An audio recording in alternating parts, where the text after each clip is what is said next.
So our next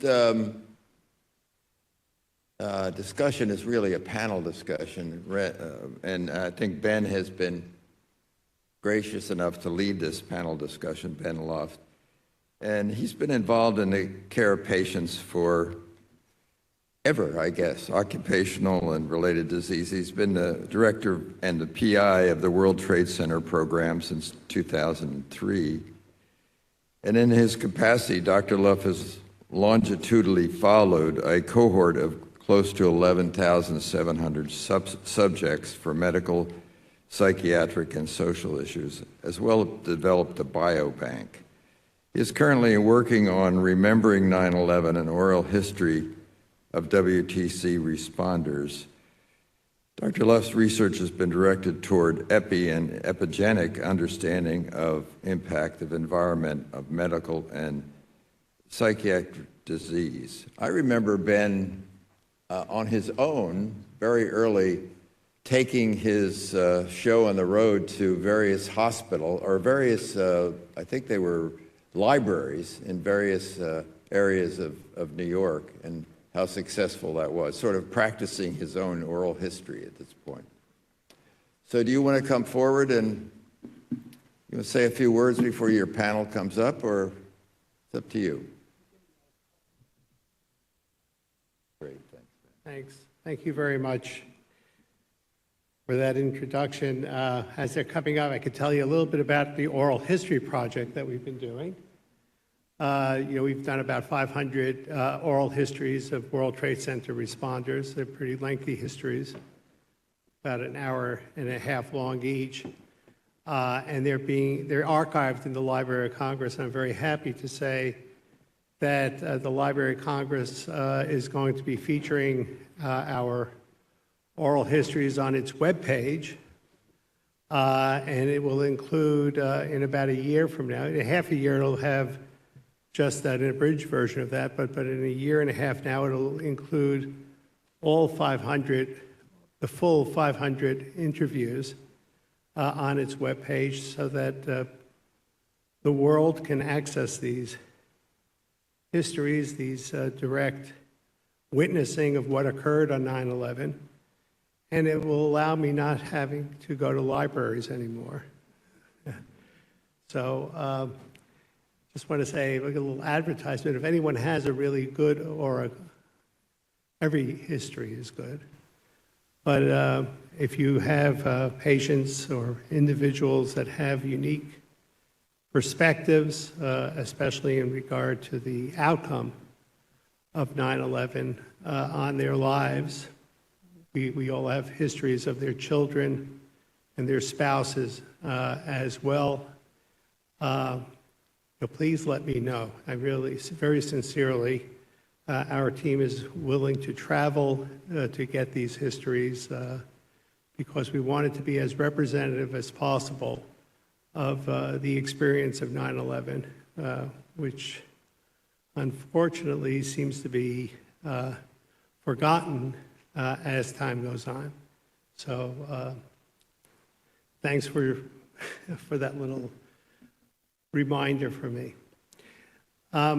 Today we really have a great panel to talk, and one of the things that impressed me was that we've accumulated a tremendous amount of information about the trajectory. I mean, you hear that over and over again, of the disease over time. At least within the discussions today, we have information for about 15, 20 years. But today, we have very organized presentations of the diseases over the past 10 years.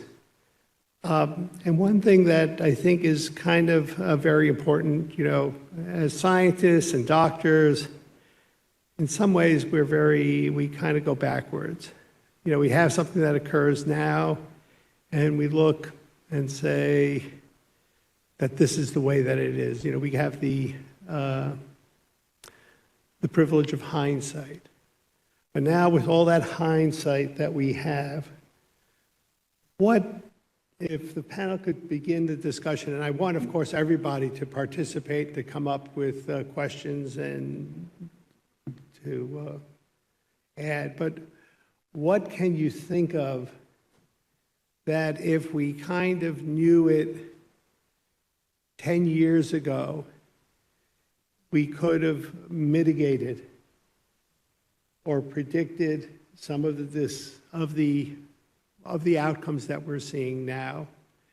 And how could that be helpful in really developing or new strategies for the next disaster or for the next, for the burn pit victims? So maybe that would be a good starting point, kind of think about things that could really help us, that now that we look back and say, that those patients that were going up, they were really, were those outliers, that we could have predicted that 10 years ago, and maybe we would have had a better case management program or a physical therapy program or something of that sort. Well, anyway, let's open it up to discussion. Frank, you're a trajectory man. Let's see the creativity now.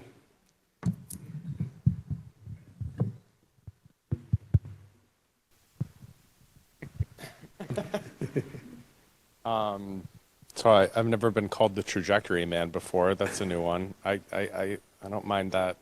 Oh, I don't mind that tag.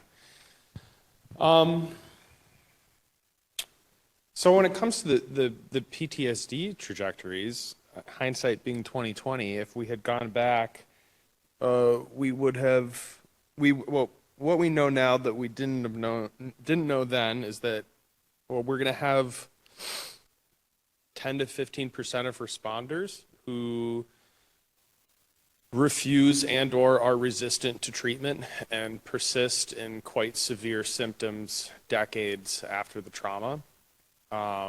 So this is useful information from a clinic perspective in terms of planning for treatment needs. Yeah,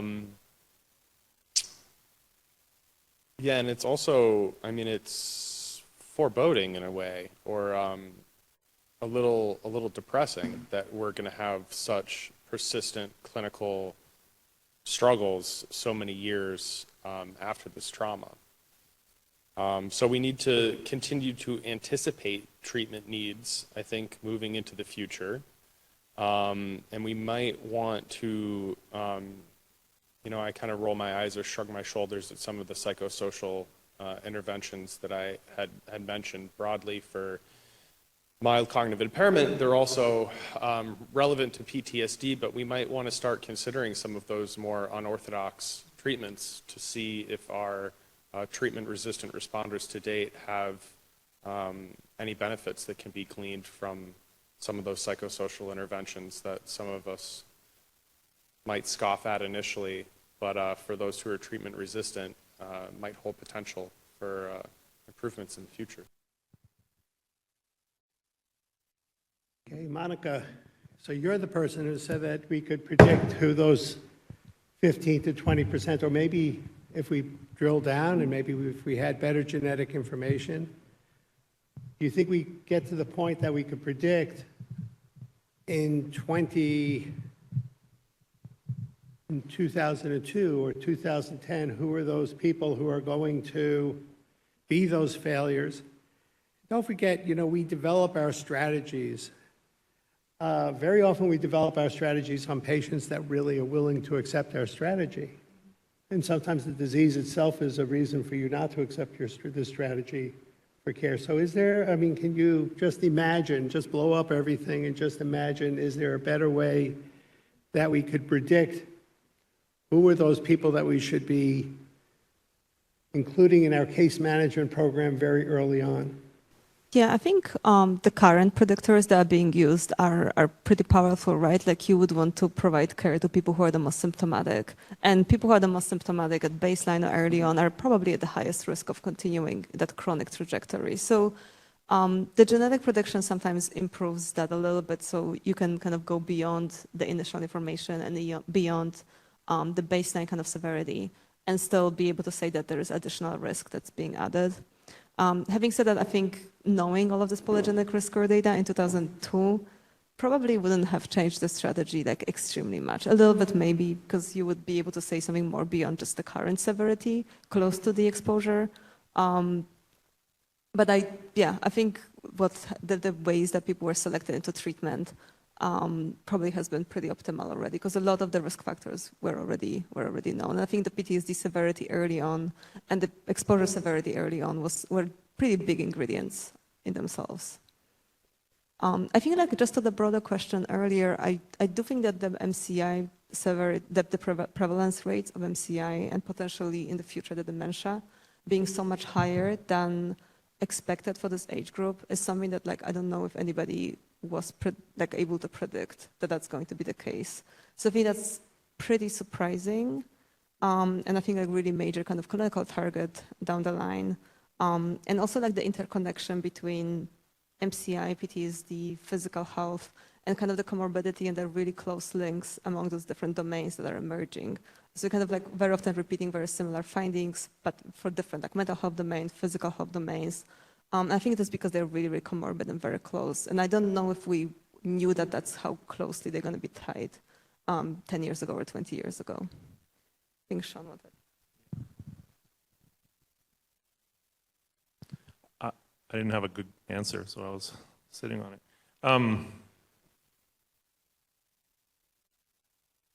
The issue with cognitive impairment, I think, is that Monica just, so nicely stated, is that it is both. You're right. When we started this program, we didn't really anticipate that the rates would be this high. I don't know if you've been reading.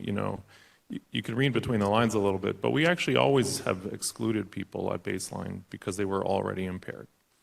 And, those rates have been growing of the number that we have to exclude.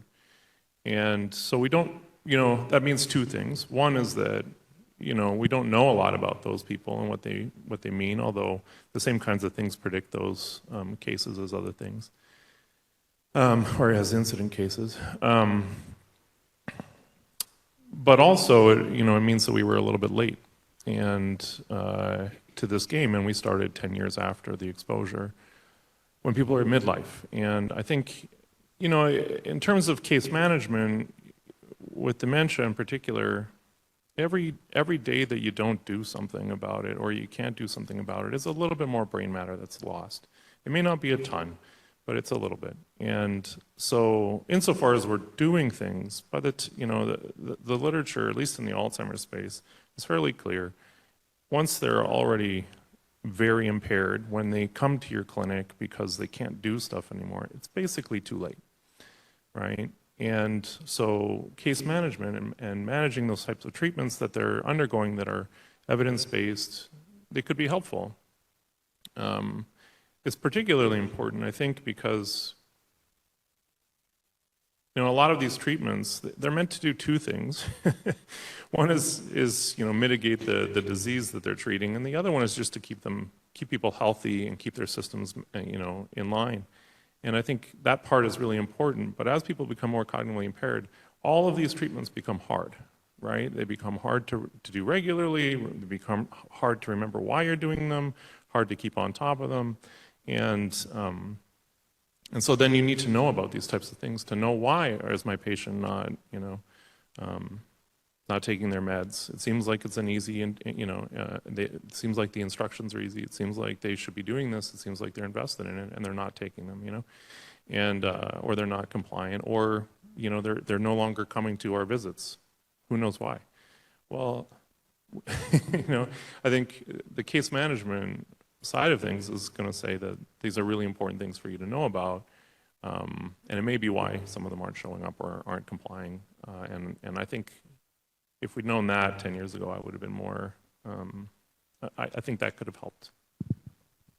Well, thank you. And Laura, so you're a big social determinant person, I think. But So, we kind of do these histories and we look at the social determinants. Is that something that should really be something that is a tip-off that we should follow people closer? Or do you think that, the social problems are so vast and large that maybe it's impossible to use that as a predictor? No, it's a great question. It's not something that I've looked at in this particular cohort yet. It's definitely something I've done a lot of in other projects, thinking about social determinants, trauma from both individual experiences throughout the life and also collective trauma. With this, obviously, everybody had experienced one collective trauma, at least at 9/11. But I definitely think more could be done in terms of thinking through individual differences and vulnerabilities and backgrounds that may cause these problems to become even worse over time and maybe make treatment more difficult. So yeah, I think that's definitely something we can do. It was intriguing that the social support that you found was more important among your coworkers, and of course this is NIOSH, and we care about that particularly here. Do you think that then it is to even family members and others in the community, does that mean that we should really be developing better training programs for our workplace to have a much more cohesive and supportive workplace? I think so. I don't know if anyone else has thoughts. We have one here in our group. We're all friendly with each other.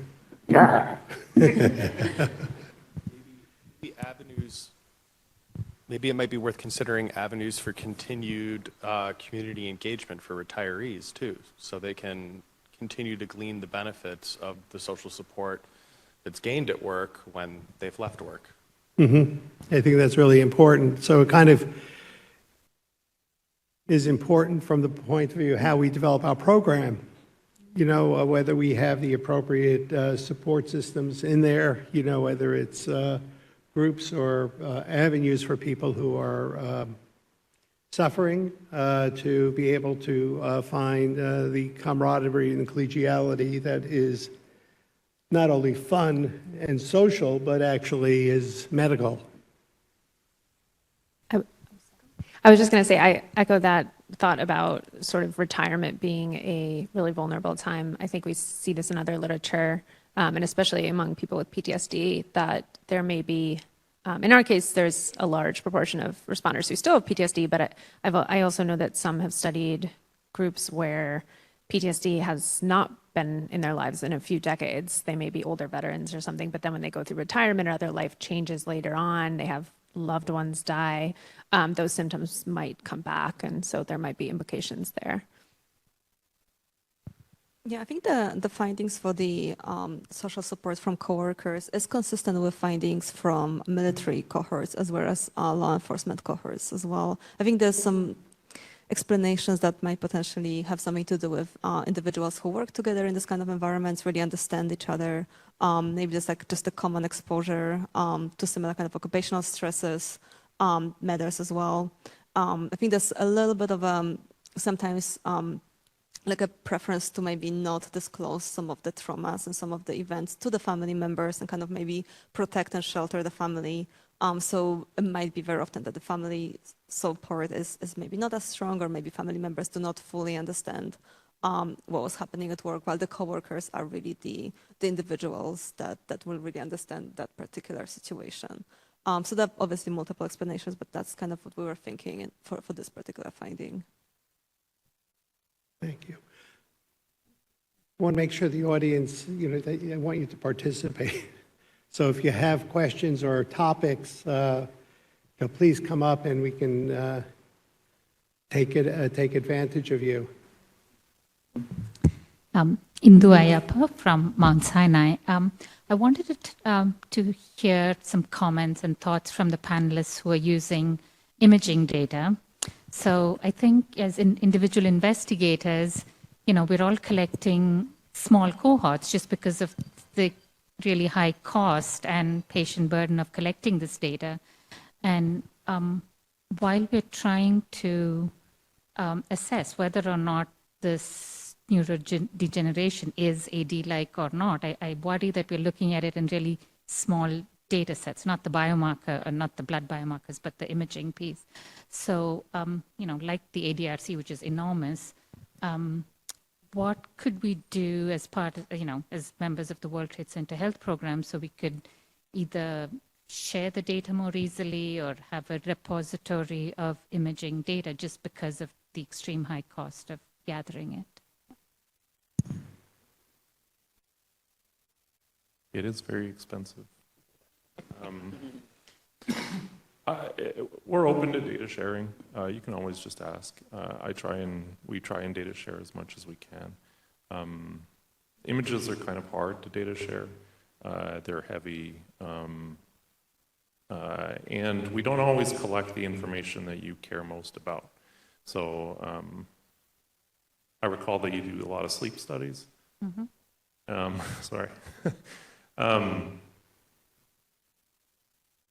Our ability to collect a lot of sleep data is maybe not great.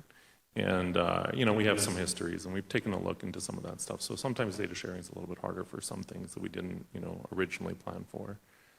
It requires a lot of work, in essence, to put together the data set and stuff like that. But in terms of the analysis, there are images available, and if there's a good, data sharing process, I do think,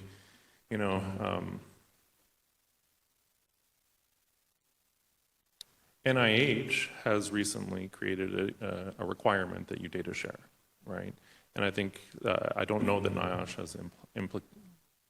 has taken that same step. I know that we've been talking about data sharing, and that, so that would be an easier, I think, way than, asking the individual person, what do I do, But of course, then you lose the guidance. We've used all of these data, so we know a little bit more about them. And how to use them and stuff like that. So I think there are opportunities for that if you're interested. But maybe I can comment just on the cost question.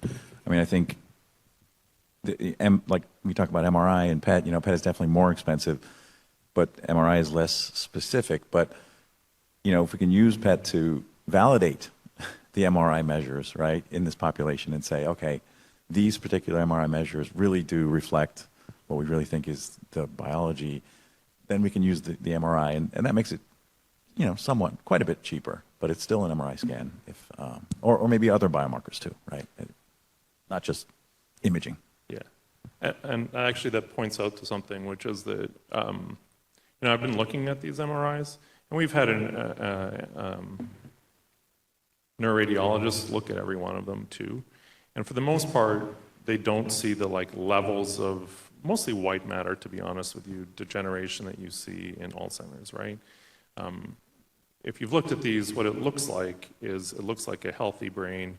Maybe there's some neurodegeneration kind of in the center. The cerebellum looks a little weird. But they mostly read as mild age-related decline. One of the things we've done over the last 7 years, is to develop ways of measuring the World Trade Center phenotype in there, and now we're trying to validate it. Is this an amyloidopathy? Is it a neuroinflammatory process? That kind of thing. So you saw some of that here. Clinically, that's going to be critical because there's no other. Like I say, most neuroradiology is moving into the quantification game, but for the most part, they still look at it with their eyes, and if they see something, they say something, and if they don't, they. I think we're very interested in sharing and collaborating. I think that Travis, the program, has to kind of help for us to develop some uniformity of, we have, we start from a very good baseline in that the whole program does the very similar examination and assessment. Our program, as well as probably the other programs, but in our program, all the data that you've seen here, that they have that has already been incorporated in our examination. So I think, it was said, how do we do this? What is it? Is this useful? All of that information informs our clinical program. So if you look at our case management program, we look at the cognitive data, we look at the trajectory data, the PCLs. We make decisions as to whether patients go into case management or not, their strength, their frailty. All of that informs us as to how we should be caring for these patients. And, the program will, make decisions how they want to make changes. I think we've kind of done things now to make it easy to be done in the clinic, that it doesn't have to be complex. But in order to, I think, for me to feel comfortable in sharing data, I think that we have to kind of work on a similar platform, that we're talking the same language, that we are comparing apples to apples, that we adopt certain phenotypes so that it makes sense. Otherwise, we're going to get bad data. So I think we should try to think as a program how to do this, how to kind of come together and say, let's not talk about our program, which has 14,000 patients, but how do we talk about a program that has 50 or 60,000 patients? The power of that is so much greater, and I think it's the next phase. I think we will get there. We have some wonderful collaborations with other centers and with Sinai and the FDNY, and that's been really great, and on so many different levels. So I think that's really where we have to go. But we're very interested in that. We're kind of interested. You can see we're interested in genotyping. I mean, if someone can give me a good argument as whether we should be sequencing the genomes of these people, it was mentioned before. I thought that was kind of interesting. We've been thinking about it, but I couldn't make a coherent argument as to spending the money. But Do you think it belongs in the data center? I mean, I No. know that all... No. The data center, no. I wouldn't do, why? The data center is very standardized type of collection of data. No. We're doing very well. I don't need the complications of it all. That's my personal feeling. If the leadership told me, you got to do this, I said, well, I guess. What do you mean? You really got to do it? Okay.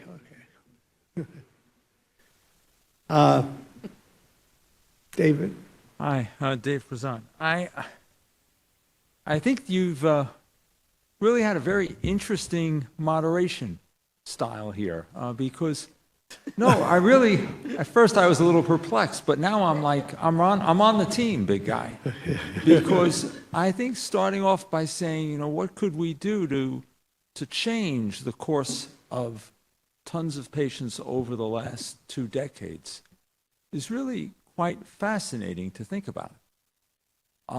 And I think it pushes us to think about what's great versus what really needs to be different. And before I talk about what I think needs to be different, I think we need to stress that the program is great.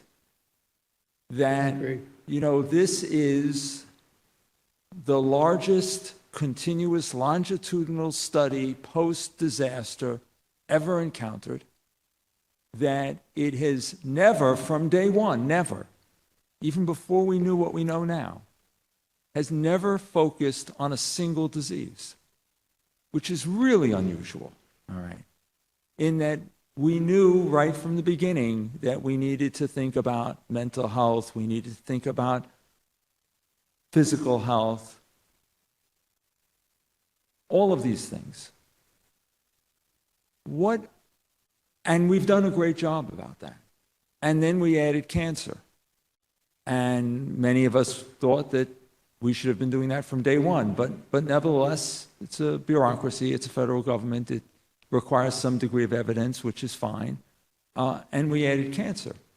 And we've been at the forefront, when I keep saying we, I mean the entire program, of early diagnosis, early treatment.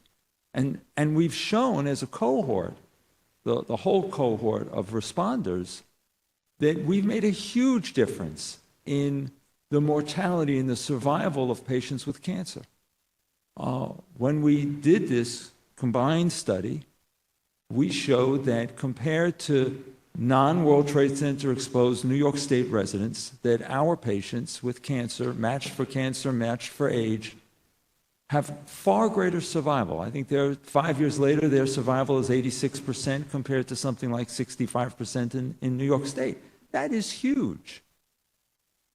But it also focuses us on what you've been talking about, which is social support. Because yes, we have improved cancer diagnosis, improved cancer survivability because I'm certain, I mean, it's probably intuitive because of early diagnosis and aggressive treatment. Cost-free treatment for cancer, huge, nobody is denied. But also, all of the programs sort of individually and then collaboratively have developed this social support system with amazing case management, with people from their own cohort, people that they could identify with, co-patients, co-exposed people, driving them to appointments, making certain that someone's in the hospital with them whenever they're being treated. I mean, this is all huge. So yes, the program is great. How could we have made it better? I think one of the things that we're all hampered by, and I understand it, I'm not necessarily against it, I'm just saying in retrospect, right, is that the program is designed to take care of World Trade Center related issues. And yet what we realize is that there are so many issues that are not truly World Trade, or at least not now truly World Trade Center, might be World Trade Center. I guess what it is how do you separate out aging from the long-term exposure effect? And the program is sort of forcing us to do that. Understandably, it does. But because we're forced to do that, we really can't treat a lot of things that are comorbid and that are impacting on this. Frailty, cardiovascular disease, dementia unrelated to the World Trade Center. And all of these things make a difference. So we're hampered by that. The other thing that we're hampered by is by the great things that are part of our society, which is that a sort of everybody deserves a chance, everybody is equal. Well, that's actually not what our data shows. Our data meaning the whole program. And it's not what other studies have shown. What do I mean? Well, PTSD predicts PTSD. Therefore, we should not allow anybody at a disaster site who has PTSD beforehand. And yet, that is opposite of the way we operate in the United States. In fact, I would say that for some reason that is either bizarre or completely explainable, PTSD people love to volunteer at these disasters. All right, but we need to stop that. Now, that's not as crazy as saying that we should do genetic profiling before you can volunteer, because that would be, probably even against the law. But we do know that past predicts the future. And we've shown this now, as have others, but essentially we have because we have pre-9/11 data, that actually one of the best predictors of lung disease is not the drop in lung function post-exposure, but rather your pre-exposure lung function. Right? So should we do FEV1s or forced vital capacities or whatever prior to being able to work at a disaster? I mean, these are if we really want to make a change for the next disaster, we've got to rethink this. Everybody is not equal, all right? And we've got to change that. And the last thing I would say is, the other thing that we have to change, and these are all, of course, my opinions, they're not necessarily correct, but I think the other thing that we have to change is this constant statement that we're going to educate and train people, all right? Certainly, I'm not opposed to education or training, but there isn't a single person in the United States that thinks it's really great to be 300 pounds overweight. I don't think we really need to educate people on that, all right? I don't think we need to educate a lot of people about a lot of things. I think what we have to do is incentivize and quite possibly penalize behavior so that we can achieve what we've all been educated for, all right? Right? Everybody knows that they have to do certain things, but we all don't have the willpower to do them, all right? And I think that is one of the things we have to really rethink. We have to train, but we also have to incentivize. I think those are some very profound comments. And of course, as a society, we can't dictate, things. And I don't think we want to dictate things regarding, genetics or things of that sort. But we can educate people and allow them to know what their risk is so that they can make a decision as to whether, given what their personal risk is, whether they really want to go ahead and do this. I think, we kind of get, sometimes, we hold back on that. Some of it's not, I don't know whether it's politically or medically or ethically, but that's the type of education that we have to give, data-driven education, saying, hey, you're really, this is not really the right thing to do. I'd love to hear from the armed forces person or the, about that, what I've been told or by speaking to others is that some of our best soldiers are those with PTSD, because in the battlefield, it's really quite advantageous. So from the point of view of doing battle and being hyper-vigilant and maybe a little hyper-reactive, that's a very good thing, because you're going to save the unit or whatever. If you get to the point that you're disabled by it, of course it's not. So we have these mixed feelings about this mix. The missions are different, the purpose is different, and so we make various exceptions. But I think what we find we have to relay to our patients or to individuals, to our citizen, not necessarily uniformly, but to people who are at risk, and knowledge is power. It's not the opposite. Pam? Hi, Pam Janex from the School of Nursing at Stony Brook. I also work with the research team that's looking at veterans who've been exposed to airborne hazards, and a question that we always get is about exposure, like quantifying exposure. So the researcher in me understands that we need to quantify that, but the clinician in me feels like, well, you've been exposed. I don't care if you've been exposed for 3 months or 6 months. You're now at higher risk.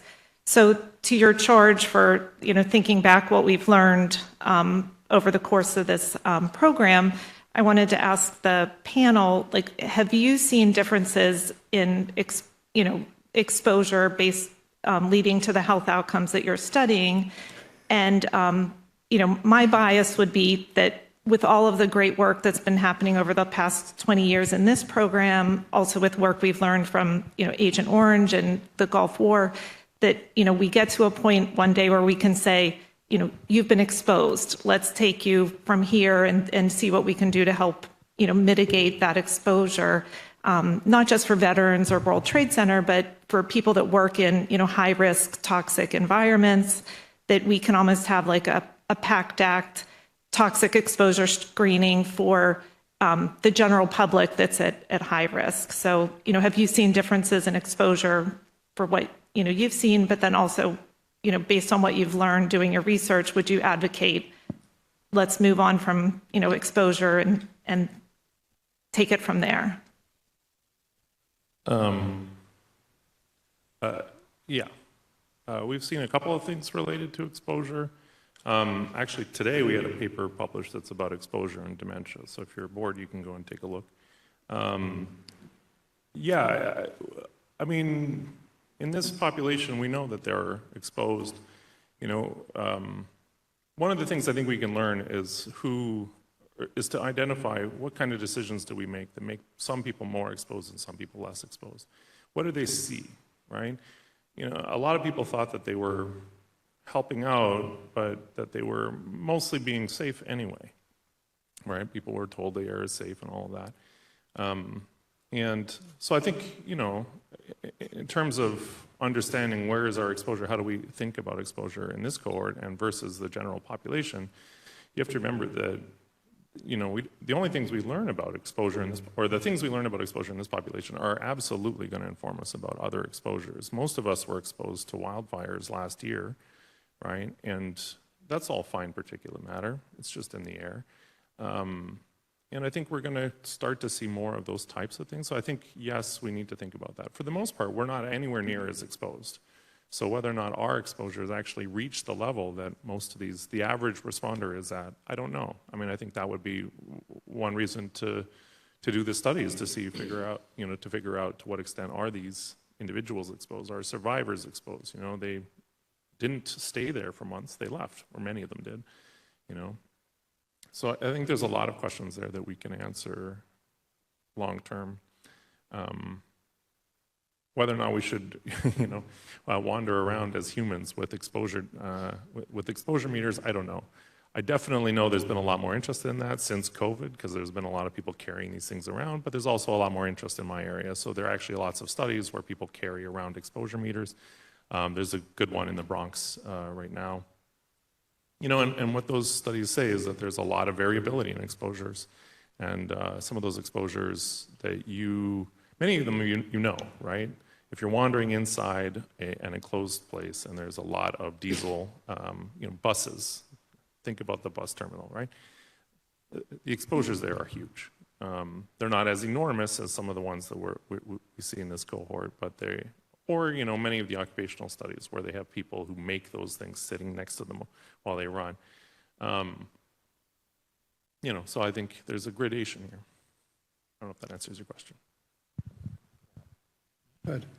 I thank you. I think that was a great question. And I just want to add on top of what Sean said that the clinician and the researcher that reside in you don't have to be at odds, right? So, I mean, you talk about as a researcher, okay, well, we need to create this exposure variable and individual differences in exposure severity matter. And then as the clinician in you, you just want to treat whoever comes in and says they were exposed at all.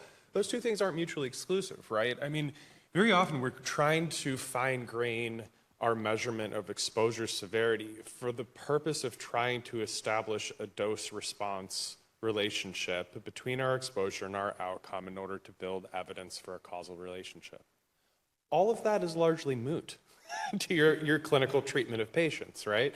They come in, they have certain symptoms that they're presenting, they've been exposed, so you can enact whatever protocol you have in place to assess them for what they need to be assessed given their known exposures.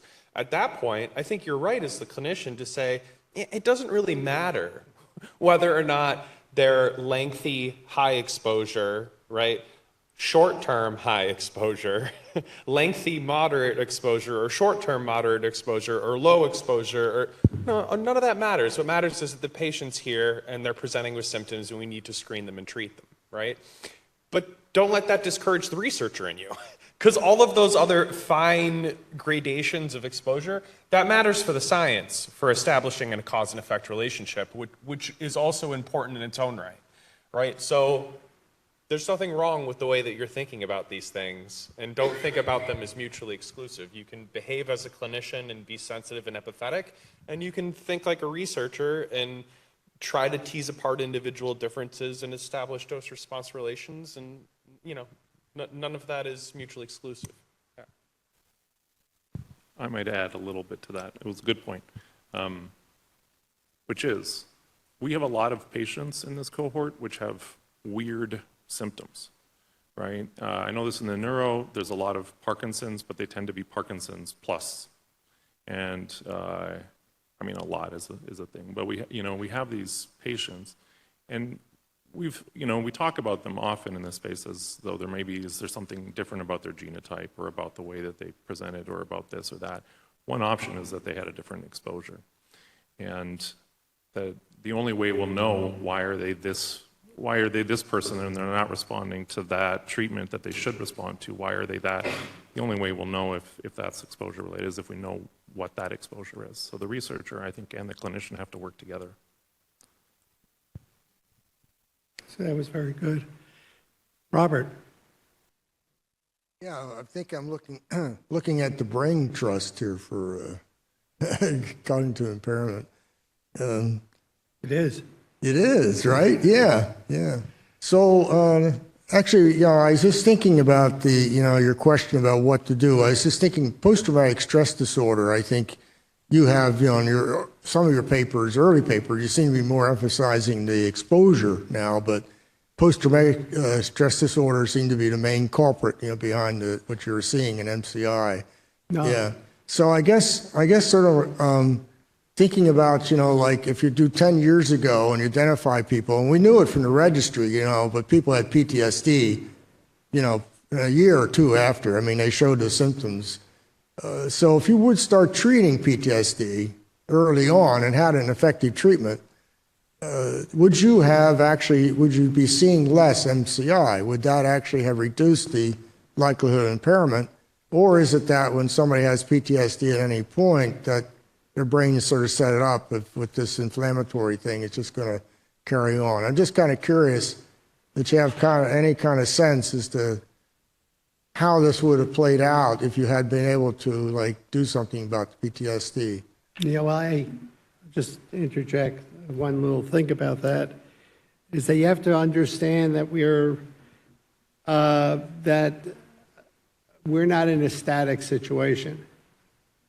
So, what may be true at time 5 years ago may not be true now. So, for instance, in our population, predominant number of patients who have cognitive impairment don't have concomitant PTSD or dementia. So these things, now someone may comment as to why it initially seemed that there was a closer relationship. Our geniuses might be able to tell us that, but it's not true at this moment. Yeah, Because things change. Science is not absolute, no matter what the media tells you. It's not absolute truth. It's the truth at that moment. Yeah. Yeah, I can comment briefly. We came into this looking at PTSD because there's a long history of research on PTSD saying that there should be cognitive impairments, and we don't know why. So we started focusing on that, and in 2017 we found our first exposure result. And since then, we've kind of split our time trying to understand, well, what is this thing that we're looking at, and how do we understand it better? And, and we've reported basically without bias what we found. That's what we've been trying to do. In the meantime, the science has changed. 10 years ago when we started this, there wasn't anywhere near as many studies showing that air pollution could enter the brain, that it could impact the brain. Like all of that has been, or most of that has been done over the last 10 years. Both in our cohort, but actually also outside. So I think we've been challenged by the state of the science as it is anyway, to learn more about what's going on, and we've changed alongside of that. Ben's right. One of the reasons that we were challenged, or one of the reasons we really did go and look at exposure, you probably haven't recognized this, but most people don't. We shouldn't have been able to do our imaging study. We did an imaging study with Mount Sinai. We filled it with people who have dementia, We should never have been able to do that study, right? It shouldn't have been feasible. We had 50 people. They are very severely impaired, right? And it was not a problem to get them in. We lost people. We had extra patients, right?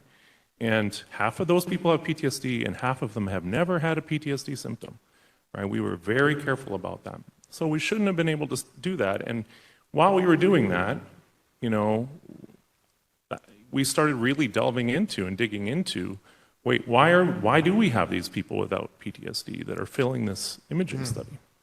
You know, how come it's so easy? I thought it would be really hard, you know, and we'd have to like bring up the cutoffs and all of that stuff, but it wasn't, and it should have been. Yeah, no, I was thinking that, you know, I mean, we got Steve Koza. I mean, do we see this in veterans? I mean, I'm just not aware. I mean, you'd think with veterans with PTSD that you see cognitive impairment, right? I don't know. You do. Is that the yeah. case? You do? You do. Yeah, okay. Yeah, and we see it. I mean, but it's not the only thing we see. But you know, there's other exposures too as well Right. among veterans. Yeah, I can add to that from a Mendelian randomization perspective. The quasi-causal effect of PTSD, it can't be ruled out. I should add that. I think Mendelian randomization is also sold as this like golden goose of observational epidemiology where we get bulletproof causal inference, right, from our non-experimental data, which I definitely think is overselling it. I mean, if anything, it can be used as a sort of exclusionary tool. That in some sort of clear-cut cases, we can use MR to rule out certain causal relationships. And with our MR analysis and our responders, we can't rule out PTSD as a putative cause of MCI, but the effect size isn't terribly large. I mean, if you're looking at like a pseudo R squared, I mean, we're talking about less than 10% of the variance. So the effect is there, but I think we have these two different pathways. We have a PTSD chronic inflammatory induced MCI, and then we have a fine particulate matter exposure pathway to MCI, and then some of our really unlucky responders are burdened with both. Right? Okay, yeah, thank you. Chris? Iris Udison from Rutgers. This is too tall for me. I wanted to say as a clinician, if you treated their PTSD or other mental health concerns 10 years ago, maybe they would have taken better care of their diabetes or exercised more.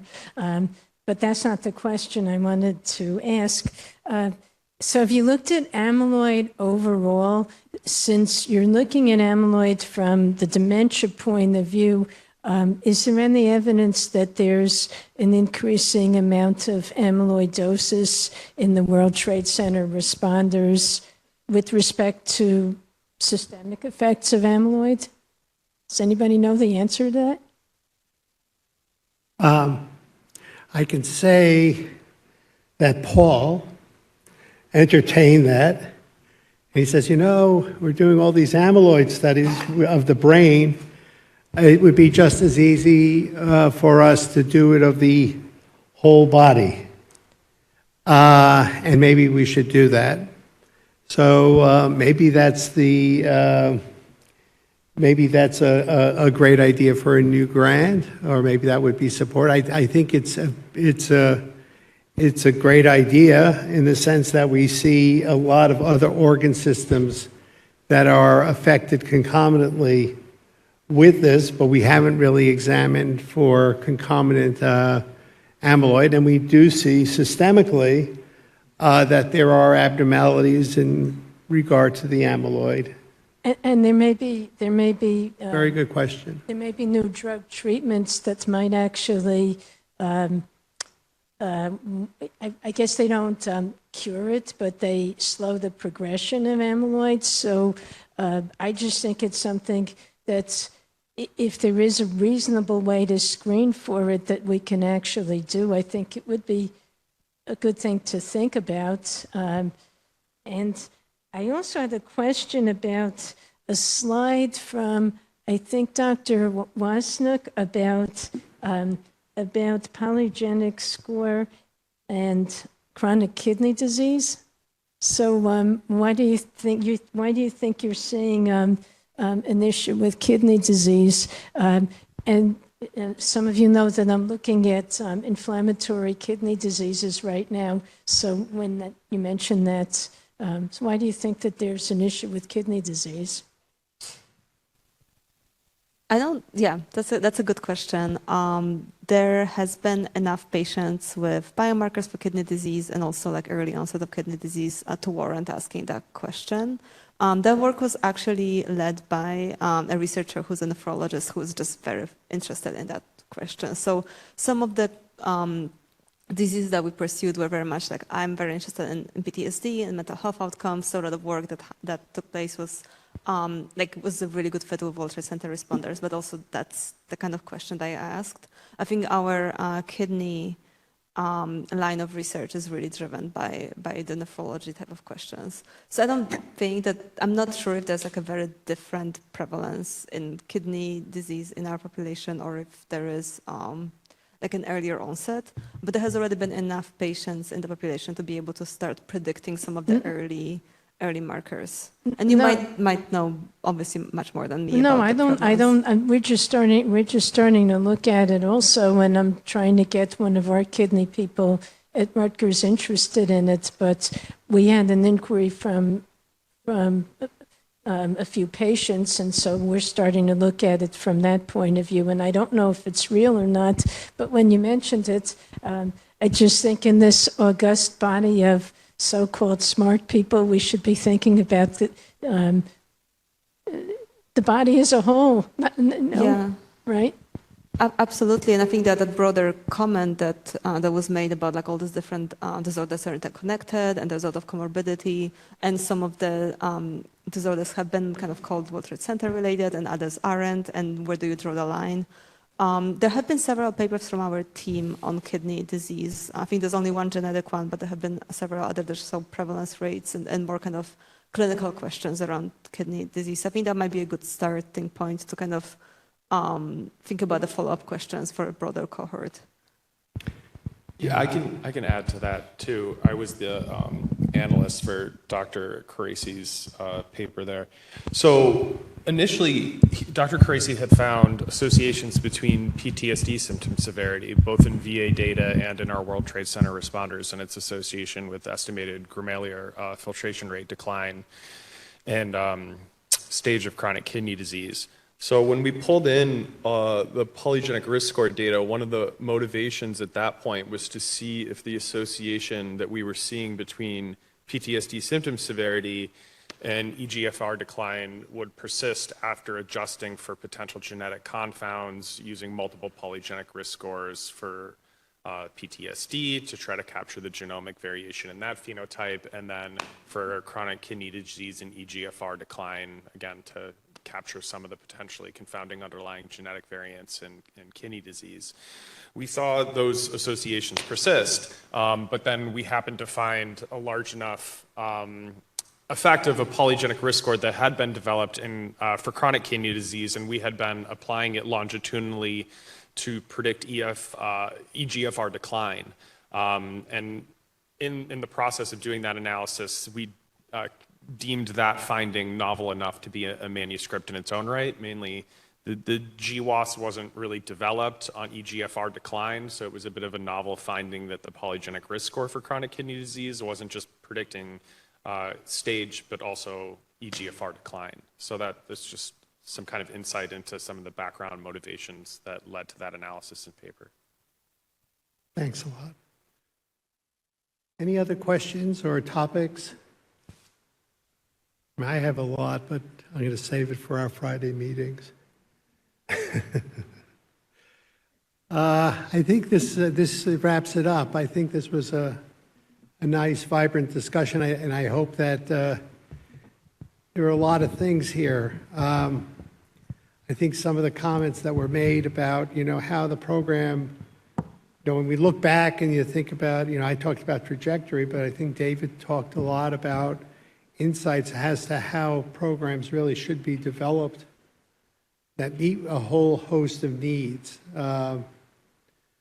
prospectively or that we could have expected. maybe that's something that is an area that we really should further explore. Certainly, I hope David does.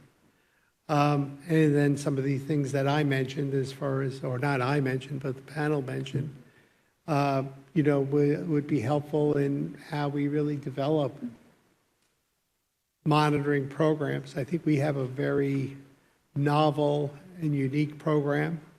I think we're set up to do great collaborations, and both in terms of understanding the diseases over time, as well as developing new ways for interventions, for new strategies, especially for this population. And I hope in a small way this discussion may spur it all on. Thank you so much for the opportunity.